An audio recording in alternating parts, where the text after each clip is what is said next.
Satyabama Institute of Science and Technology, Chennai and Sriperumbudur. கோவையில் பேருந்து நிறுத்தங்களில் smart camera மற்றும் ஸ்பீக்கரை அறிமுகப்படுத்தும் நிகழ்ச்சியை அமைச்சர் செந்தில் பாலாஜி தொடங்கி வைத்தார். உலக மகளிர் தினத்தையொட்டி கோவை மாநகர காவல்துறை சார்பில் கோவை அரசு பெண்கள் பாலிடெக்னிக் கல்லூரி அருகே உள்ள பேருந்து நிறுத்தத்தில் பெண்களின் பாதுகாப்பை உறுதிப்படுத்தும் வகையில் ஸ்மார்ட் கேமரா மற்றும் ஸ்பீக்கர் அறிமுக நிகழ்ச்சி நடைபெற்றது. இதில் அமைச்சர் செந்தில் பாலாஜி கலந்து கொண்டு நிகழ்ச்சியை தொடங்கி வைத்தார்.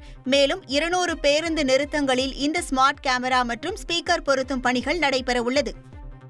மகளிர் தின மாரத்தான் போட்டியில் 8 மாத கைக்குழந்தையுடன் 10 கிலோமீட்டர் தூரத்தை கடந்து இளம்பெண் விழிப்புணர்வு ஏற்படுத்தினார். விருதுநகர் மாவட்ட அரசு மருத்துவக் கல்லூரியில் சர்வதேச மகளிர் தினத்தை முன்னிட்டு அம்மாவும் மகனும் என்ற தலைப்பில் விழிப்புணர்வு மாரத்தான் போட்டி நடைபெற்றது. இதில் 11 மாவட்டங்களைச் சேர்ந்த 700க்கும் மேற்பட்டோர் கலந்து கொண்டனர்.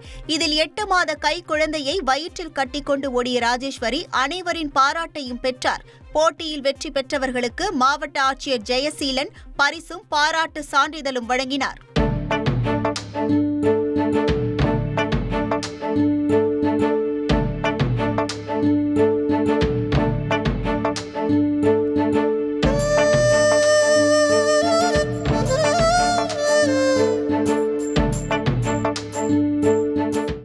Satyabama Institute of Science and Technology, Chennai and Sriperumbudur.